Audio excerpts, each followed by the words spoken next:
gente, vamos voltando aqui para o segundo bloco do nosso programa de hoje, nosso sexto Mulher Integral. Uau! A sequência está caminhando, vamos lá. Eu guardei para o segundo bloco um assunto um pouquinho mais, ainda dentro do mesmo assunto, mas um aspecto um pouco mais polêmico, porque durante todo esse tempo, desde o primeiro inclusive, que nós vimos levantando assuntos, nós vimos levantando temas em que a nossa abordagem, e até por necessidade mesmo, ela sempre foi muito mais colocando a mulher como vítima das condições e circunstâncias, ora que ela mesma colocava sobre si própria, ora que ela sofria de terceiros, né? Portanto, de uma forma ou de outra, ela era sempre um agente passivo que sofria de si mesma ou de outros com aquilo que lhe oprimia, que lhe incomodava, que lhe causava dores, que lhe causavam circunstâncias afetivas ou emocionais que lhe traziam condições adversas e incômodas.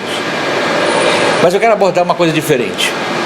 O número de suicídios que difere homem e mulher, que coloca homens como uma taxa de suicídio 3 vezes maior que a da mulher, 2,86 alguma coisa, varia um pouco de dado para dado, de pesquisa para pesquisa, mas eles são mais ou menos os mesmos. E a gente pode botar depois aí na filmagem, só para vocês terem uma ideia de um gráfico. Eu queria que a gente conversasse o seguinte: qual é o papel da mulher nessa circunstância que levam, no caso de uma mulher casada, que levam o marido, muitas das vezes, ao suicídio? O que será que vive e qual é o papel dela numa situação dessa? O papel dela pode ser o papel de uma promotora da circunstância que agride o homem e lhe gera desesperança? Ela precisa ser e ter um papel acolhedor para absorver a desestruturação emocional e de percepção de futuro desse homem? Qual é o papel da mulher? Vamos dividir em um papel positivo e um papel negativo. Eu sempre aperto você um pouquinho, né? Vamos começar pelo papel... no segundo bloco, então, não sei o que acontece que, né? Ele vai... Eu fico mais esquentado. Mas não, vamos começar pelo papel negativo para a gente terminar com o positivo. Fechar em alta, né? Tá. Eu acho que, assim, negativamente, o que acontece muitas vezes é que a mulher, ela tem um dom de infernizar a vida dos outros, né? A gente, cara, é impressionante. Acho que porque a gente se cobra tanto, a gente vai ali olhando para tudo nos mínimos detalhes, né? Então, tipo assim, o cara vem com uma flor, assim, todo, crente que tá abafando e fala assim, porra, begônia de novo, odeio essa flor, né? Então, tipo assim, poxa, que bom, você me deu flores legais, assim, pô, essa merda, essa flor, não gosto dessa, é feia, ela morre rápido, né? Não sei, coisas assim nesse sentido, você, né? Você pensou que fosse só com você, né? E aí então a gente tem essa tendência de estar sempre olhando mais pro lado negativo, porque a gente é mais detalhista, a gente é mais minuciosa mesmo. Eu acho que é porque a mulher projeta mais do que o homem. Não, claro, aí a gente vai entrar nessa questão. Ela sonha mais do que o homem, ela projeta mais do que o homem, ela imagina a cena. E ela imagina o camarada vir com aquela flor daquele modelo. E aí ele chega com outro, não adiantou a boa vontade dele trazer. E aí o problema é que ela só imagina, né? Ela só imagina, só projeta, ela não fala. Tem uma plaquinha que eu tenho lá na minha mesa de trabalho, que é onde eu apoio a minha garrafa, que é escrito assim, expectativa é a mãe da merda. E é verdade. Porque eu achei sensacional. Eu falei, gente, eu preciso disso na minha vida. Porque é isso. A expectativa em si não é nem boa nem ruim. O problema é o que você faz quando você já gera essa expectativa em você. Se ela inflexibilizar ela só fica aqui e você não fala nada, mas você tá ali esperando, vai acontecer assim, tô idealizando, não sei o quê, e aí não acontece, aí, né? Agora, se você tem ainda existe aquela ideia de que se você pensar com força, a coisa acontece. É o pensamento positivo. Aí você fica aqui empedernido naquela história, inflexível naquilo. Pensamento positivo eu acredito também, mas eu preciso agir, né, gente? É que nem um milagre, né? O milagre existe, mas ele existe quando você entra em ação, né? Senão não tem como, né? Levanta e anda. Exato. Então tem essa questão, né, da expectativa, dessa expectativa não ser comunicada, e aí quando o ato acontece e não está de acordo com aquilo que você esperou, você, ao invés de agradecer e valorizar a atitude positiva, você vai lá e critica porque não está tão perfeito quanto você imaginou que fosse ser. E aí a cabeça do pobre do homem Porra, não dou uma dentro, cara. Nada satisfaz essa Porra, criatura. sou mó bola murcha, eu não consigo emplacar uma, né? E aí fica nessa questão. E a gente... Claro que tem mulheres que às vezes não fazem isso, mas é uma tendência mesmo esse excesso de crítica, porque é uma prática que a gente tem com a gente. Então a gente age com os outros da mesma maneira que a gente age com a gente. Mas eu acho que nesse aspecto do que eu estou falando, o tom é um pouco mais grave. Porque eu estou querendo dizer o seguinte, ela pode se tornar um agente capitaneador da tensão que ele vai sofrer por não atingir o seu objetivo, não atingir o seu resultado. E aí ele diante de um fracasso, diante de uma frustração, diante de um problema no trabalho, por exemplo, ele não sabe nem como voltar para casa. Porque sabendo que vai chegar em casa, ele vai receber crítica, que ele vai ser cobrado, que ele vai ser menosprezado, que ele vai ser atacado, ele prefere não voltar para casa, ou ele prefere acabar com a própria vida. Isso acontece muito. Sim. Muito. E isso acontece muito, e acontece principalmente nos jovens e no adulto jovem, porque ele ainda não conseguiu viver o bastante para ter a experiência de tornar irrelevante determinadas coisas, totalmente sem importância, e dizer, bom, isso aqui eu não vou dar importância a isso, mesmo que seja da pessoa que eu mais gosto, da pessoa que eu mais amo, porque o seu julgamento não é um julgamento correto e, Blausen, vou levar a vida do jeito que está. Ele tem essa maturidade. Como não tem, ele de novo pensa, bom, isso não vai mudar nunca, essa vida que eu vou viver, esse charque que eu vou viver aqui, né, nessa lama, nessa draga desgraçada, não vou sair daqui, e ele dá cabo da vida porque não sabe lidar com isso. Lógico que a gente está sendo bastante remissivo na abordagem, porque a gente não tem todo o tempo do mundo para fazer isso, e é um assunto muito amplo, muito cheio de possibilidades. Mas eu queria, encurtando mesmo esse percurso, porque existe o papel negativo que a mulher exerce, e ela precisa trabalhar para isso. Claro. Ela precisa trabalhar para ser mais acolhedora. Ela tem que ter essa consciência. Eu quis trazer um exemplo assim, rápido, engraçado, breve, da questão da flor de expectativa, para chamar a atenção, porque isso qualquer mulher identifica. Não, e esse problema pode ser pequeno, mas se ele repetir das vezes, ele se torna muito importante. Porque o que acontece? Você é em todas as coisas assim como você é nas pequenas coisas. Sim. Então, se você não é capaz de receber aquela flor, ainda que seja uma flor que você não gosta, com uma atitude genuína, com uma gratidão no seu coração, dificilmente as outras coisas que têm mais impacto, você vai, entendeu? Você vai agir também, tá errado, não é isso. Quantas vezes eu tenho que falar com você? Menino, você não aprende. O Léo fala muito isso, né? Assim como faz uma coisa, faz todas elas. Você faz todas, mas é verdade, é absoluta verdade. E aí você leva isso para a criação do seu filho, você leva isso, né, para o seu marido. Aí você tem lá o filho menino que cresce vendo tudo isso. Como é que você age com o seu filho, já que a gente está falando que o número de suicídio entre jovens é maior como é que você age com a sua criança, com o seu filho quando ele erra? O que ele pensa quando ele comete um erro? Porque primeiro ele já se criticou, já se julgou, já se puniu. E depois ele fala, cara, eu não posso nem contar isso pra minha mãe, porque eu sei como é que ela vai reagir. E aí começa a perder. E aí ele começa o quê? A ficar calado, a mentir. Aí depois ele fala, porra, meu filho é mentiroso. Você nem por que meu filho é mentiroso. Por quê? Não ensinei isso porque pra você ele. não ensinei. Eu só não puxou a mim. Eu só não estive aberta para todas as vezes que ele tentou me comunicar que ele falhou em alguma coisa. Não puxou a mim. Não. Isso é coisa do pai dele. Porque eu não sou o pai dele que tem mau caráter, eu não sou mau caráter, né? Vai falar que você não diz isso. Vai, mente pra mim aqui agora que mãe, você não fala isso. Tirei 8, não fez mais que sua obrigação. Nossa, esse eu não fiz mais que eu meu. E nisso tudo. E mãe faz mais isso que o pai.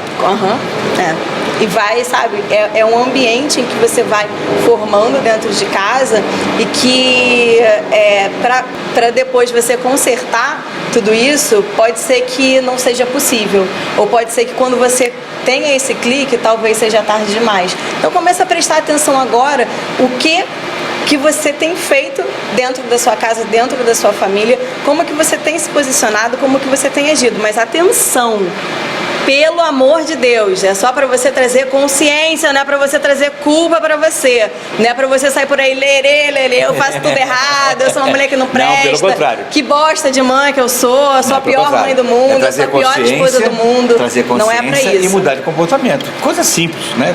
E não pense que você vai mudar de uma hora para outra, não vou ser mais assim, não, vai continuar sendo às vezes um tempo, até que você totalmente mudar, totalmente habituado a fazer diferente, vai efetivamente fazer diferente um dia de uma forma natural. Então, ela tem esse papel de promotora do caos, né? Do inferno, da situação que leva à desordem mental e à desesperança, ao desespero, para dizer mais exatamente, um desespero ansioso. Agora, ela tem um papel aí na outra ponta extremamente positivo, que é o papel daquela que vai acolher e estimular, e incentivar. E eu conheço diversas histórias de mulheres que levantaram os seus maridos, levantaram os seus filhos, né? Porque aquela brincadeira que se faz de dizer que por trás de todo grande homem existe uma grande mulher, isso é, ainda que popularmente falado e de uma maneira muito remissiva, e às vezes até de forma chula, ela é uma verdade implícita, porque um suporte acolhedor, um suporte incentivador, validador, ele é tudo para a vida, né? Quando você faz determinadas coisas, por mais bobas que sejam, e você é validado, você consegue perceber que aquilo deu valor para alguém, você vai se estimulando a fazer cada vez mais, né? Tem gente que pensa que se você menosprezar, a pessoa vai se superar e vai tentar ser melhor. Até um determinado número, de críticas, isso pode gerar um estímulo a fazer melhor. Mas quando você erra na mão, e a diferença entre remédio e veneno é a dose, se você erra na mão, você pode causar exatamente o desespero. Por isso que eu acho tão importante, e uma das coisas que eu mais adoro no meu trabalho é justamente o perfil comportamental. Porque o perfil comportamental, ele te mostra exatamente, assim, que tipo de pessoa que é você e que tipo de pessoa que está do seu lado. Se é um tipo de pessoa que a crítica vai ser positiva e ela vai falar, caraca, não, peraí, eu tenho que correr atrás disso aqui e ir lá fazer, ou se vai ser uma pessoa que vai ser destruída, porque, assim, a comunicação não é igual para todo mundo, o tipo de feedback, né, de você dar um retorno sobre a atuação, sobre o comportamento, a ação daquela pessoa é diferente. A gente não pode tratar as pessoas de maneira igual, principalmente a gente não pode tratar as pessoas como a gente acha que a gente gostaria de ser tratado, porque cada um é único, a outra pessoa não é você. Por mais que você ache que isso é demonstrar respeito, trate os outros como você gostaria de ser tratado, não é. E sobre o que você falou, né, de por trás de todo grande homem ter uma grande mulher, eu já prefiro acreditar que ao lado de um grande homem existe também uma grande mulher, porque eu acredito que a origem de tanto assim desentendimento nas relações é justamente esse: eu estou acima, eu estou abaixo, eu estou à frente, eu estou atrás. Mas ninguém tá para competir. Mas o atrás nesse aspecto é no sentido de suporte, de suporte. Ele só está ali porque eu estou segurando. Mas eu prefiro suportar estando ao lado. É porque assim, eu entendo o que você quer dizer, mas a minha preocupação é com como é que a pessoa está ouvindo, é semântico, né? Mas entendo a sua preocupação. Vamos voltar do lado então. Muito bem. Agora, vamos nos encaminhar para o final do bloco, o final do programa, falando do seguinte: já falamos do aspecto negativo, falamos do aspecto positivo em relação ao terceiro, o que ela participa na vida do outro, e vamos falar do que ela participa na vida de outras mulheres. E aí eu quero focar uma relação muito peculiar, muito particular, que você como filha vai saber exatamente o que eu quero dizer. Como é que a mulher participa do desespero ou da desesperança, por exemplo, da vida de uma filha? Porque os números que a gente tem nos relatórios, em que a maioria das pessoas se desesperam e se matam entre 10 e 25 anos, esse espaço da faixa etária de 10 a 18 anos e até os 22, aí inverte, é mais de mulher do que de homem. Porque o menino é meio chutador, a mãe pode perturbar e ele sai correndo. Ele vai fazer o que ele quer fazer. Ele vai fazer. A filha precisa conseguir, ela busca desesperadamente a aprovação da mãe em tudo. E durante essa faixa etária, quando essa aprovação não vem, quando a cobrança é muito, muito grande, quando a intensidade das críticas e dos apontamentos é muito forte, ela gera uma desesperança, e que aquilo que da questão da honra no Oriente, em que o camarada que trabalhou naquela empresa durante anos e não consegue ser igual o pai dele era, ele se mata. No mundo ocidental, a filha que não consegue atender às expectativas da mãe se mata também. E aí você vê uma mulher, porque é uma menina, mas é uma mulher, oprimida pela própria mulher. É uma comparação, é uma disputa, quem manda na casa sou eu. O que passa na cabeça da mulher? Cada família é única, cada família tem uma forma diferente de se relacionar e de interagir ali. Tem famílias em que os muros são baixos, né? E todo mundo se sente à vontade para compartilhar, em que as relações, elas, não sei se é certo ou errado, talvez em alguma medida até seja errado, mas é uma relação muito mais de amizade do que essa relação de pai e mãe, e filho e filha, né? Porque existe uma hierarquia que tem que ser respeitada. Então, se for um excesso de amizade, isso pode acabar sendo prejudicial mais lá na frente, porque está infringindo a lei da hierarquia naquele sistema.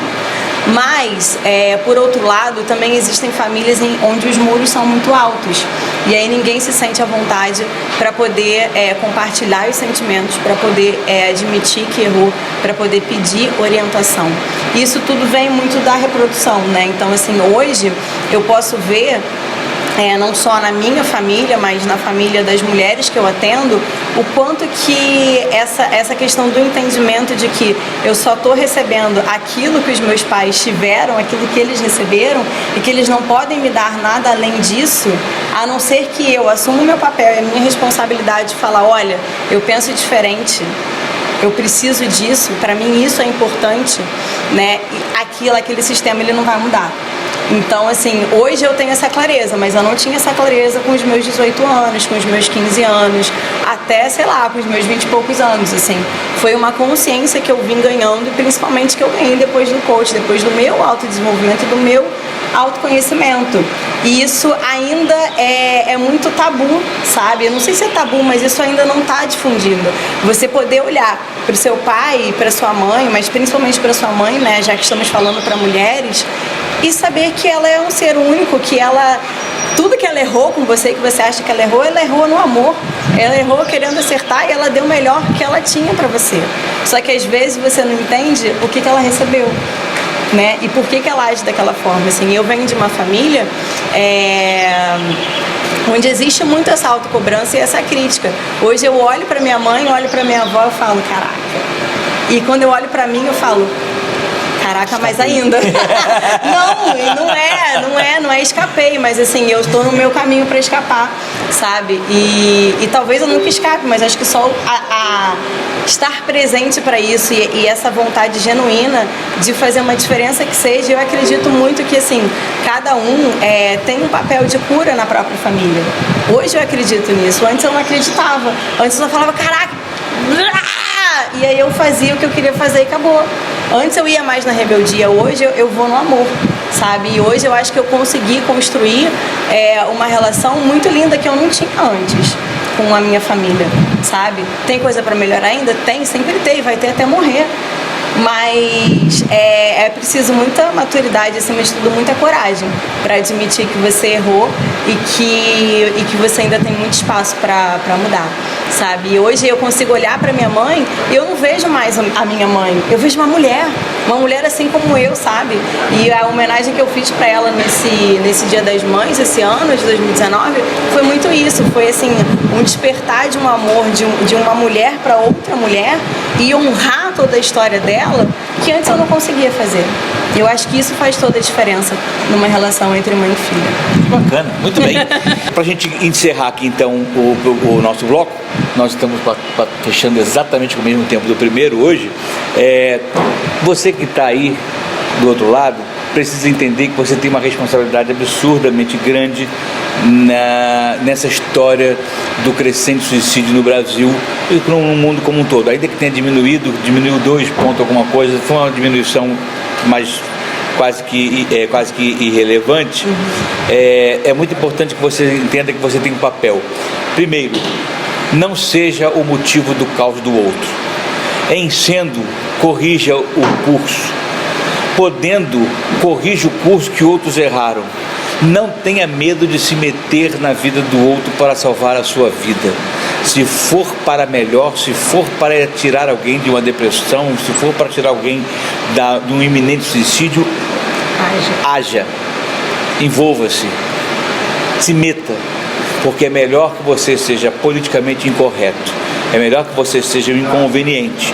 É melhor que você seja invasivo do que você ser aquele que vai chorar a morte, a tristeza da perda de um ente ou de um amigo querido. Então não se omita, fale, e não julgue. O suicídio pode ser o primeiro ato póstumo de alguém. A pessoa já se sentiu morta. Então salve essa pessoa, dê a mão, tire ela desse buraco, envolva-se, salve essa vida. A sua atitude pode salvar essa alma. Obrigado pela atenção de vocês. Quer falar mais alguma coisa? Quero. Fale. Na dúvida, ame. Isso. Porque quando a gente ama, a gente não julga. Quando a gente ama, a gente vê que existe um outro ser humano ali na nossa frente, que aquele ser humano está em dor e o amor, ele cura tudo. E você fale também. A gente precisa, através do amor, criar um ambiente de comunicação onde todo mundo se sinta livre para se expressar e compartilhar aquilo que está aqui dentro. Muito bem.